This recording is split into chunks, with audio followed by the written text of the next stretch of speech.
ایک بات اپنی زندگی میں طے کر لیں، اللہ کے محبوب علیہ الصلاۃ والسلام سوائے رب کے کسی کے پابند نہیں۔ حضور نے جس کو سینے سے لگایا ہے نا، اللہ کے محبوب نے کھلے دل کے ساتھ لگایا ہے۔ تو جس کو رسول پاک نے قبول فرمایا ہے وہ امت کے لیے سر کا تاج بن گیا ہے۔ اس لیے یہ جو تعویلیں سنائی جاتی ہیں ان سے اپنی جان چھڑائیں اور صحیح معنوں میں عقیدت مند بنیں، احترام کے جذبات پیدا کریں۔ ہم تو صوفیاء کی جماعت ہیں۔ اعلیٰ حضرت بریلوی کی ایک بات بڑی شاندار ہے، فرمایا کرتے تھے دنیا میں اگر نبی پاک علیہ السلام جیسا پیر کوئی نہیں تو پھر ابو بکر صدیق جیسا مرید بھی کوئی نہیں۔ یہ طے شدہ باتیں، تو طے شدہ باتوں پر کبھی بھی اپنے ذہن کو کسی الجھن کا شکار نہ کریں۔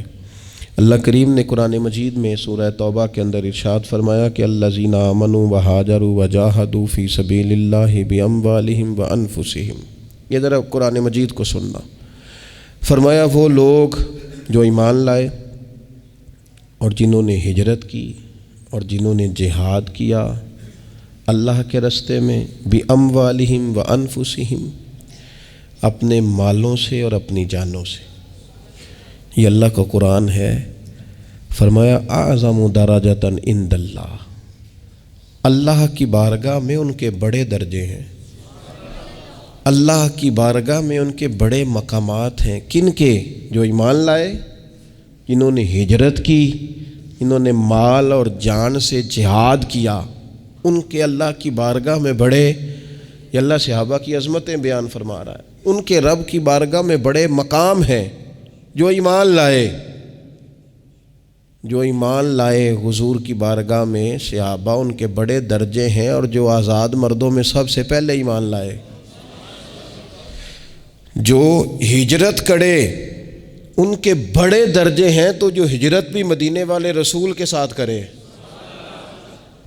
جو اللہ کے راستے میں مال اور جان سے جہاد کرے، تو خدا کے بندو جو حضور کی بارگاہ میں جان اس طرح پیش کرے کہ حضرت اسماء بنت ابی بکر صدیق کہتی ہیں کسی نے گھر میں آ کے کہا تھا کہ ابو بکر خبر تو لو، وہاں کفار نے نبی پاک علیہ الصلاۃ والسلام پر حملہ کر دیا ہے۔ تو کہتے ہیں جناب صدیق اکبر دوڑے گئے، قریب آنے نہیں دیا انہوں نے کسی کو حضور کے۔ نبی پاک کے حصے کی ساری مار کھائی، جان سے جہاد کیا، اور اس طرح مار کھائی، اس طرح مار کھائی کہ جناب اسماء بنت ابی بکر فرماتی ہیں جب میرے والد گھر آئے تھے نا تو ان کے سر پر اتنے گہرے اور زخم لگائے گئے تھے، اتنا زیادہ مارا گیا تھا کہ ہم ان کے بالوں پر ہاتھ رکھتے تھے تو بال ہمارے ہاتھ میں آ جاتے تھے۔ اللہ فرماتا ہے جس نے جان اور مال سے جہاد کیا، تو جس نے اپنا مال اس طرح دیا کہ سارا ہی دے دیا اور ٹاٹ کا لباس پہن لیا، رب فرماتا ہے اعظم درجۃ عند اللہ، ان لوگوں کے بڑے درجے ہیں اللہ کی بارگاہ میں۔ اور فرمایا واولئک ھم الفائزون، یہ لوگ کامیاب ہونے والے لوگ ہیں، ان کے بڑے مقامات ہیں، ان کے بڑے درجات ہیں۔ تو حضرت ابو بکر صدیق رضی اللہ تعالیٰ عنہ تو وہ عظمتوں والی شخصیت ہیں کہ میرے نبی اکرم صلی اللہ تعالیٰ علیہ وسلم نے نا ایک جملہ بول کر جناب صدیق اکبر رضی اللہ تعالیٰ عنہ کی عظمتوں کو اتنا لامحدود کر دیا ہے کہ ہماری سوچیں دوڑتی رہیں گی، دوڑتی رہیں گی، دوڑتی رہیں گی، تھک جائیں گی۔ لامحدود چھوڑ دیا حضور نے ایک جملہ کہہ کے ان کی عظمتوں کو، لو ماپتے پھرو، ناپتے پھرو، بھاگتے پھرو۔ یہ صحیح بخاری میں موجود ہے۔ اللہ کے محبوب علیہ الصلاۃ والسلام فرمانے لگے مجھے کسی کی صحبت اور مال نے اتنا نفع دیا ہی نہیں جتنا ابو بکر صدیق کی صحبت اور مال نے دیا ہے۔ ان کا میرے ساتھ رہنا نفع بخش تھا امت کے لیے، اسلام کے لیے۔ محبوب فرماتے ہیں مجھے اس سے نفع محسوس ہوتا تھا ابو بکر صدیق کا ہونا۔ یاد رکھو ابو بکر صدیق اسلام کے دامن میں ہیں تو اسلام نفع بخش ہے۔ ابو بکر صدیق اسلام کے دامن میں ہیں تو اسلام کے دامن میں وزن بڑھ گیا ہے، قوتیں بڑھ گئی ہیں۔ یہ لوگ تو دامن کرم میں آئے ہیں تو انہوں نے برکتوں، رحمتوں، نوازشوں سے بڑا حصہ پایا ہے، اور خود ان کی برکت سے بڑی چیزیں بڑھ گئی ہیں۔ ان کی ایک ایک بات، ان کا ایک ایک قول، ان کا ایک ایک فرمان ہمارے لیے بڑی باعث خیر و برکت ہے۔ ان شخصیات سے ہمیں فیض لینا ہے، ہمیں برکات حاصل کرنی ہے۔ ہمارے ہاں یہ مسئلہ بن گیا ہے کہ ہر چیز کو لوگوں نے منانا شروع کر دیا ہے۔ خیر اب تو بڑی آسانی ہو گئی ہے، عرس پتہ نہیں کسی نے بعد میں کرنا تھا کہ نہیں کرنا تھا، اب سب نے اپنی اپنی ولادت منانی شروع کر دی ہے۔ چلو زندگی میں یہ تو شروع کرو نا۔ مجھ سے 2-4 دوست پوچھنے لگے کہ جناب آپ کب پیدا ہوئے ہیں، ذرا تاریخ بتا دیں، ہم نے نہ کوئی اس پہ ایونٹ کرنا ہے۔ تو میں نے انہیں وہی جواب دیا جو میں انٹرویوز کے لیے آنے والوں کو دیتا ہوں۔ ڈھیر سارے لوگ مجھ سے رابطہ کر چکے ہیں۔ آپ کو پتہ ہے اب چینل بہت زیادہ ہیں، اور چینل کے علاوہ بھی ایک لمبی لسٹ ہے میڈیا چلانے والوں کی، جناب آپ کا انٹرویو کرنا ہے، کوئی ٹائم دیں۔ اور ایک تو مجھ سے شکوہ کرنے لگے کہ بالکل ہی آپ کا کبھی نہیں دیکھا کسی جگہ کسی کے ساتھ بیٹھے ہوئے، آخر اتنی پردہ داری کیوں؟ سب لوگ انٹرویوز دیتے ہیں، آپ کیوں نہیں دیتے؟ تو میں نے ان سے کہا کہ جس نے کوئی کارنامہ کر لیا ہے وہ بتا رہا ہے، ہم نے ابھی کیا کوئی نہیں، جب کریں گے تو بتا دیں گے، ابھی کوئی نہیں کر سکے، ابھی تو راہ گزر میں ہیں، ابھی تو ڈھونڈتے پھرتے ہیں کہ اللہ تعالیٰ کوئی کام لے لے۔ اگر کوئی کام رب کریم نے لے لیا تو پھر چلو انٹرویو بھی ہو جائے گا، لیکن کام کوئی بھی نہ ہو، نیری باتیں ہوں تو اس کا مطلب کوئی نہیں ہوتا۔ حضرت ابوبکر صدیق رضی اللہ تعالیٰ عنہ آپ نظریاتی شخصیت تھے۔ اہل تصوف کے ہاں جو بات سب سے بڑی اور سب سے اہم ہے وہ بندے کا نظریہ ہے کہ وہ کس بنیاد پر ہے، کس مقام پر ہے، اور کس طرز کا آدمی ہے، اور سوچیں اس کی کیا ہے۔ عقیدہ توحید اسلامی نظریے کی جان ہے۔ عقیدہ توحید جب بندے کا مضبوط ہوتا ہے تو انسان بڑا طاقتور ہو جاتا ہے۔ صحیح بخاری میں موجود ہے، نبی اکرم صلی اللہ تعالیٰ علیہ وآلہ وسلم کے جب وصال ظاہری کے بعد کا وقت آیا تو وہ وقت صحابہ بڑا سخت تھا، اور اس صدمے کی کیفیت اس طرح کی تھی کہ سمجھدار، زیرک اور بہادر آدمی ہیں سیدنا فاروق اعظم رضی اللہ تعالیٰ عنہ، لیکن ہاتھ میں تلوار لے کر کھڑے ہو گئے حضرت عمر۔ محدثین نے لکھا ہے کہ حضرت عمر فرماتے تھے حضور کے وصال کے بعد کہ اگر کسی نے کہا کہ نبی پاک علیہ السلام کا وصال ہو گیا تو میں گردن اڑا دوں گا۔ پریشان تھے، اور صحابہ کی کیفیت بڑی عجیب تھی۔ اچانک حضرت صدیق اکبر آئے۔ حضرت صدیق اکبر بھی ہیں اور حضور کے سب سے بڑے عاشق بھی ہیں، لیکن آتے ہی پہلے نبی پاک علیہ السلام کے حجرہ نور میں داخل ہوئے، حضور کے مقدس پیشانی پر بوسہ دیا۔ آنسو تھے کہ بے اختیار ہی نکل گئے۔ جنہ دے دل بر جانی وچھڑن کون روے پھر تھوڑا۔ تھوڑی ہی دیر کے بعد اپنے آپ کو سنبھالا۔ ہمارے ہاں نا بعض لوگ دعویٰ محبت کرتے ہیں، مشن کے ساتھی نہیں بنتے، کہتے ہیں جی ہم بھی خادم ہیں، ہمارا بھی آپ سے تعلق ہے، لیکن کسی مشن میں اگر آپ ساتھ کہیں تو وہ لوگوں کے لیے مشکل ہو جاتا ہے۔ حضرت ابوبکر صدیق رضی اللہ تعالیٰ عنہ محبت بھی پوری کرنے والے اور مشن میں بھرپور ساتھ رہنے والے۔ حضرت ابوبکر صدیق حضور علیہ الصلاۃ والسلام کی بارگاہ میں حاضری دے کے باہر نکلے اور حضرت عمر فاروق رضی اللہ تعالیٰ عنہ کی کیفیت کو دیکھا، اور صحابہ کرام علیہم رضوان کے مچلتے اور بے چین جذبات کو دیکھا، تو جناب ابوبکر صدیق نے سب کو بیٹھنے کا کہا۔ حضرت عمر ذرا شدت والے تھے جذبات کے تعلق سے، کہا بیٹھ جائیے، وہ نہ بیٹھے تو حضرت سیدنا صدیق اکبر نے پھر فرمایا، میں نے کہا بیٹھ جائیے، حضرت عمر بیٹھ گئے۔ اب پتہ ہے حضرت سے صدیق اکبر نے کیا کیا؟ قرآن مجید کی ایک آیت پڑھی، وَمَا مُحَمَّدٌ إِلَّا رَسُولٌ، فرمایا محمد صلی اللہ تعالیٰ علیہ وسلم ایک رسول ہیں، قد خلت من قبلہ الرسل،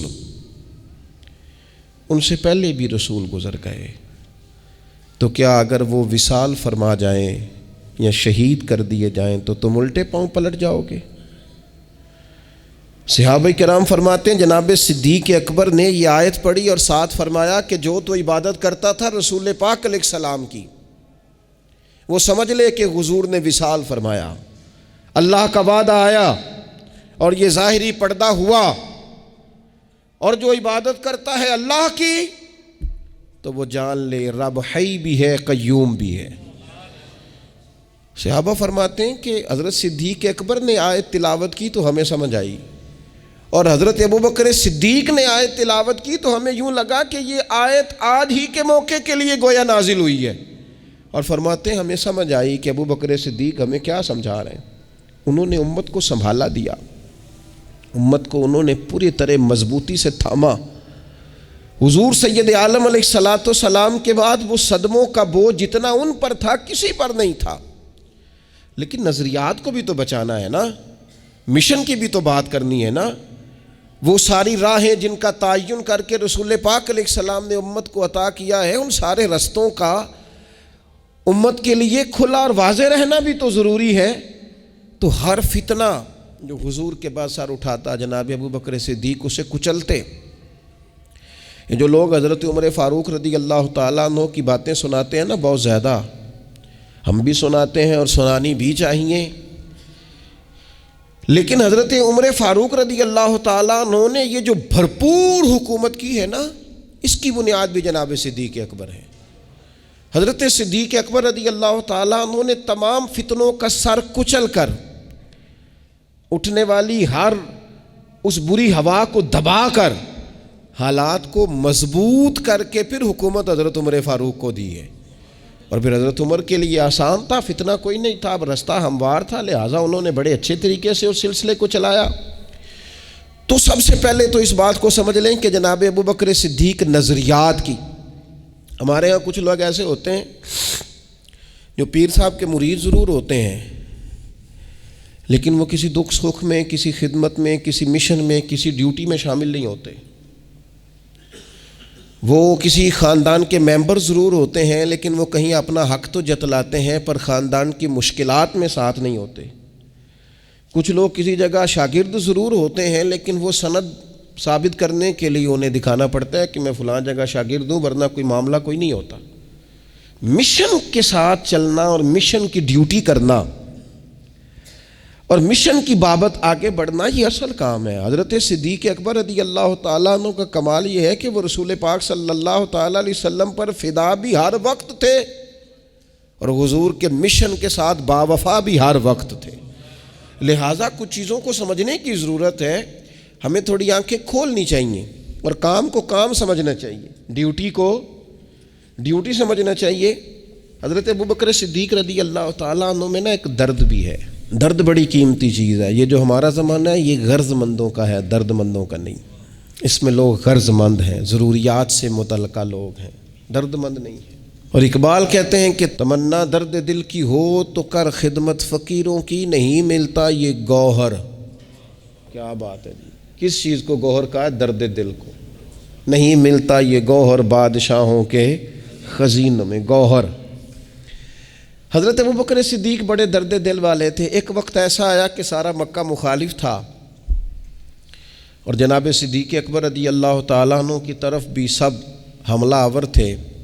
ابن دغینہ ایک شخص تھا، اس نے حضرت صدیق اکبر کو پناہ دی اور کفار سے کہا کوئی ان کے قریب نہ آئے، خبردار میں نے ان کو پناہ دے دی ہے۔ اس زمانے میں ایک رواج تھا، جو کسی کو پناہ دے دیتا تھا لوگ سمجھتے تھے اب اس کی عزت اس کی عزت ہے، اب اگر ہم نے جس کو اس نے پناہ دی ہے اس کو کوئی تکلیف دی تو اس کی ریٹ کو ہم نے چیلنج کیا۔ ابن دغنہ نے پناہ دے دی۔ حضرت صدیق اکبر رضی اللہ تعالیٰ عنہ سے اس معاہدے پر پناہ دی کہ آپ باہر نکل کے نماز نہیں پڑھیں گے، باہر نکل کے قرآن پاک کی تلاوت نہیں کریں گے، آپ اندر اپنے گھر کے اندر رہیں گے اور وہاں آپ قرآن شریف پڑھیں گے۔ حضرت ابوبکر صدیق گھر کے اندر بیٹھ کے قرآن پاک پڑھتے اور پڑھ کے اس درد سے روتے کہ قریش کی عورتیں اور بچے آپ کے گرد جمع ہو جاتے، قرآن سننا ہے۔ میرے صاحب قبلہ عالم فرمایا کرتے تھے جو بات تم پہ طاری نہیں ہو رہی وہ کسی اور پر کیسے ہوگی؟ جس نے تمہیں مزہ نہیں دیا جس بات نے، وہ کسی اور کو کیا دے گی؟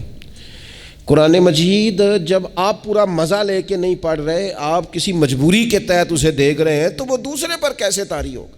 آپ جب اس کا ذوق لیتے ہیں نا، اس کا لطف لیتے ہیں، اور بھائی کسی رونے والے کو دیکھ کے بھی کبھی کبھی رونا آ جاتا ہے۔ آپ کو مزہ آ رہا ہوگا تو انشاءاللہ کسی اور کو بھی آئے گا، لیکن اگر آپ اس کا مزہ ہی نہیں لے رہے، اس کا لطف ہی نہیں لے رہے، آپ اس پورے ذوق کے ساتھ کام ہی نہیں کر رہے، تو پھر دوسروں کو کیسے مزہ آئے گا؟ حضرت صدیق اکبر درد سے روتے تو وہ قریش سارے اکٹھے ہو کے نا کفار ابن دغنہ کے پاس آ گئے، آ کے کہنے لگے کہ وہ تو ہماری تو ساری عورتیں اور بچے ابو بکر صدیق کے گرد کھڑے رہتے ہیں، وہ ڈر گئے کہ کہیں یہ مسلمان ہی نہ ہو جائیں، کیونکہ پڑھتے تھے اور روتے تھے۔ انہوں نے کہا کہ ابو بکر کو منع کریں۔ بعض روایتوں میں تو یوں بھی آیا کہ ان سے کہیں کہ پڑھ لیا کرے قرآن پاک، پر پڑھ کے رویا نہ کرے۔ وہ جو درد ہے نا، وہ جو سوز ہے نا، وہ جو ان کے اندر کی کیفیت ہے نا، وہ لوگوں کو اپنی طرف کھینچتی ہے۔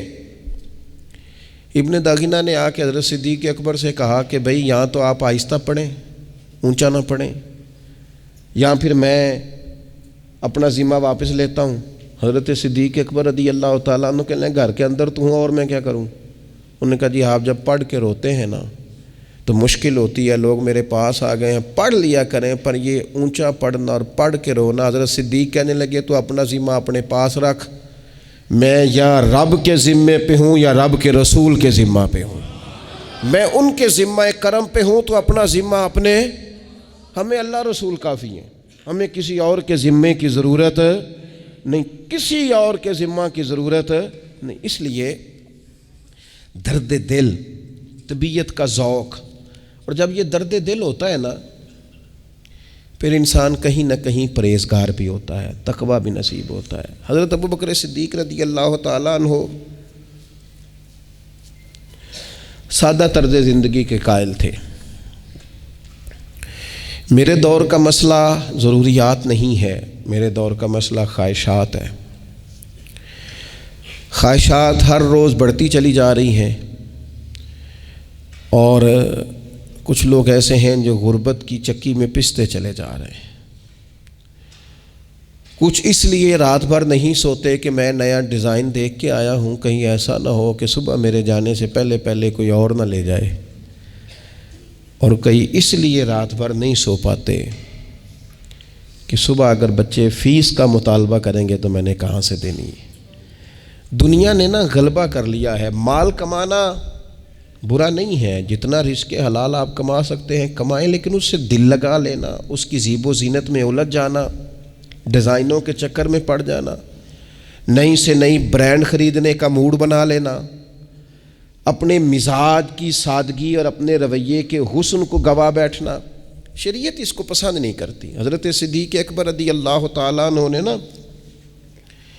پانی مانگا، مستدرک میں موجود ہے، تو ان کو پانی بھی دیا گیا اور شہد بھی دیا گیا، تو جیسے حضرت صدیق اکبر کے قریب گیا رونے لگے، اور اس درد سے روئے کہ جو قریب بیٹھے تھے وہ بھی سارے رو پڑے۔ حضرت صدیق اکبر رضی اللہ تعالیٰ عنہ کے درد نے درد بانٹا، تمنا درد دل کی ہو تو کر خدمت فقیروں کی۔ اس درد سے روئے کہ وہ سب بھی روئے۔ آپ تو تھوڑی دیر کے بعد خاموش ہو گئے، لیکن لوگ روتے ہی رہے، اور جب کچھ سنبھلے تو لوگوں نے پوچھا حضور کیا ہوا؟ امیر المومنین ہیں سیدنا صدیق اکبر، فرمانے لگے میں ایک دفعہ نبی پاک علیہ السلام کی بارگاہ میں حاضر تھا، تو حضور کسی چیز کو کہہ رہے تھے دور ہٹ جا مجھ سے، دور ہٹ جا مجھ سے، دور ہٹ جا۔ میں سمجھ نہ پایا، میں نے عرض کی یا رسول اللہ صلی اللہ تعالیٰ علیہ وسلم یہاں تو کچھ بھی نہیں ہے، آپ کس چیز کو دور ہٹا رہے ہیں؟ تو محبوب فرمانے لگے ابو بکر دنیا بن سنور کر میرے پاس آئی تھی، لیکن میں نے اسے کہا مجھ سے دور ہٹ جا، مجھے تجھے قریب نہیں کرنا۔ حضور فرمانے لگے ابو بکر دنیا جاتے ہوئے مجھے کہہ گئی ہے یا رسول اللہ صلی اللہ تعالیٰ علیہ وسلم آپ نے تو مجھے دور ہٹا دیا، پر آپ کے بعد والے مجھ سے بچ نہیں سکیں گے۔ یہ بات کہہ کر حضرت صدیق اکبر پھر رو پڑے۔ اور روتے ہوئے فرمانے لگے دیکھو دنیا ہم سے چمٹ گئی ہے، چھوٹ ہی نہیں رہی۔ یہ ہوا ہے، یہ بہت سارے لوگوں کے ساتھ ہوا ہے۔ اچھے لوگ تھے، دل صاف تھا، کیفیات درست تھیں، لیکن پتہ نہیں دنیا کہاں سے آئی۔ خوبصورت لوگ تھے، میٹھے تھے، پیارے تھے، ان کی آنکھوں میں رسول رحمت علیہ السلام کی محبت کے آنسو تھے۔ وہ کیسے چمٹ گئی؟ کبھی بچوں کے نام پہ چمٹ گئی، کبھی گھر کی ضروریات کے نام پر چمٹ گئی، کبھی کہیں ہاتھ نہ پھیلانا پڑے تو کچھ کما لے اس نام سے چمٹ گئی۔ اگرچہ یہ باتیں تو معمول تھیں، لیکن چمٹ گئی دنیا۔ ڈھیر ساری جگہوں پہ دنیا کی زیب و زینت آ گئی، باطن کا حسن لے گئی، واپس نہ لوٹ آئیں۔ کچھ روایتی سادگی کا مزاج نہ اختیار کریں، کچھ تھوڑا سا جان چھڑائے نہ، کچھ ایک آنے والی رقم کو اپنے سے دور نہ کریں کہ نہیں چاہیے۔ کوئی ایک دن ایسا گزرے زندگی میں جس دن بندہ کہے نہیں آج مال کی محبت کو دل سے نکالنا ہے، بات اگر کرنی ہے تو رسول رحمت کی محبت کی کرنی، وہ اپنا ذوق دوبارہ سے بحال نہ کریں۔ تو حضرت ابوبکر صدیق رضی اللہ تعالیٰ عنہ اس تقوی کے، اس پرہیزگاری کے، اس خوبصورتی کے مالک تھے، اور اسی طرز کو آپ نے آگے بڑھایا۔ سیدہ عائشہ صدیقہ رضی اللہ تعالیٰ عنہ فرماتی ہیں میں نے ایک دن نئی قمیض خریدی، نیا کرتا، اور اس نئے کرتے کو میں نے زیب تن کیا۔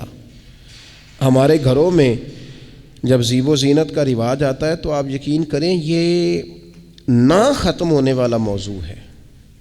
کیا کہہ رہی ہیں خواتین؟ ان کے کپڑے پرانے تو نہیں ہوئے، پھٹ تو نہیں گئے، بس ڈیزائن بدل گئے۔ زندگی کو تھوڑا سا سادہ کریں، خوبصورت ہو جائے گی۔ حضرت صدیق اکبر رضی اللہ تعالیٰ عنہ سیدہ عائشہ صدیقہ رضی اللہ تعالیٰ عنہ سے ملنے کے لیے تشریف لائے تو حضرت عائشہ صدیقہ رضی اللہ تعالیٰ عنہ کہتی ہیں میں نے ایک قمیض نئی خرید کے پہنی تھی، اور میری بار بار توجہ بھی اس کرتے کی جانب جا رہی تھی۔ نئی چیز انسان پہنتا ہے تو اپنی جانب متوجہ کرتی ہے۔ فرماتی ہیں حضرت صدیق اکبر تشریف لائے اور مجھ سے کہنے لگے عائشہ تیری چھت پر میں ایک نور دیکھا کرتا تھا، آج بیٹے نظر نہیں آیا مجھے۔ تو کہتی ہے میں نے پلٹ کے کہا کہ حضور کیا مطلب؟ تو کہنے لگے پتر کسی زیب و زینت کی طرف تو نہیں دھیان چلا گیا؟ حضور علیہ السلام نے ایک دفعہ سیدہ فاطمہ سے بھی کہا تھا نا کہ یہ سونا کیوں پہنا ہے، یہ نئے پردے کیوں گھر میں لگے؟ اللہ کے پیارے محبوب علیہ السلام کی اسی سنت کے اتباع میں حضرت صدیق کہنے لگے پتر یہ وہ نہیں میں دیکھ رہا۔ تو حضرت عائشہ صدیقہ کہنے لگیں میں نے نیا کرتا پہنا ہے۔ کہتی ہیں جناب صدیق خاموش ہو گئے۔ جب وہ تشریف لے گئے تو میں نے وہ کرتا اتارا، پرانا پہن لیا، اور نیا کرتا میں نے اللہ کے راستے میں کسی غریب کے لیے صدقہ کر دیا۔ تھوڑا سا نا جو لوگ خاموش ہوتے ہیں وہ وزادار ہوتے ہیں، اور ایک مقام پہ جو ہمیں سمجھایا نا جو بندہ خاموش ہو وہ حکمت والا ہوتا ہے۔ حضرت ابوبکر صدیق رضی اللہ تعالیٰ عنہ جب بیمار ہو گئے تو بالکل چپ کر گئے تھے، خاموش ہو گئے تھے۔ کچھ لوگ ایسے ہوتے ہیں جو شور بڑا کرتے ہیں، اور شور کرنے سے بھی کچھ نہیں ہوتا۔ بیماری اپنے وقت پہ جاتی ہے، شور کرنے سے کم نہیں ہوتی، رونے دھونے سے کم نہیں ہوتی۔ آپ جب شدید علیل تھے، بیمار تھے، تو پوری طور پر خاموش ہو گئے تھے، کم سے کم بات کرتے تھے، ضرورت کے مطابق بات کرتے تھے۔ امام ابو نعیم نے بھی لکھا ہے اور مصنف ابن ابی شیبہ میں بھی یہ روایت موجود ہے کہ ایک بڑی تعداد نہ ان کے دوستوں کی حضرت صدیق اکبر کے پاس آئی۔ یہ بڑی لطیف بات ہے، ذرا غور کرنا۔ انہوں نے آ کے حضرت ابوبکر صدیق رضی اللہ تعالیٰ عنہ سے کہا کہ حضور آپ بیمار ہیں، آپ کو کسی طبیب کو نہ دکھائے؟ حضرت صدیق چپ کر گئے، ایک ایک بندے کا چہرہ دیکھا، پھر نظر جھکا لی، چپ کر گئے۔ نے کہا حضور آپ کو کسی طبیب کو نہ دکھائیں؟ تو ہلکے جملوں میں، تھوڑے لہجے میں، پست آواز میں آنکھیں اٹھائیں، پھر جھکا کے فرمانے لگے طبیب نے مجھے دیکھ لیا ہے۔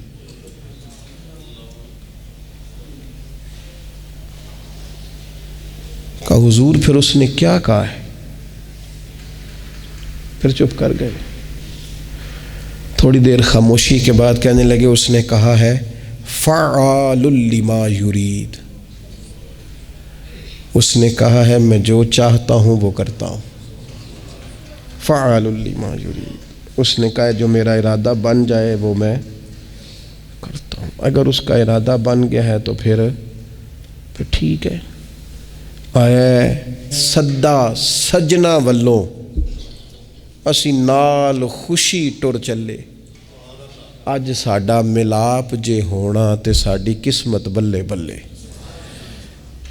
طبیب نے دیکھ لیا ہے اور اس نے کہا ہے میں جو چاہتا ہوں سو کرتا ہوں۔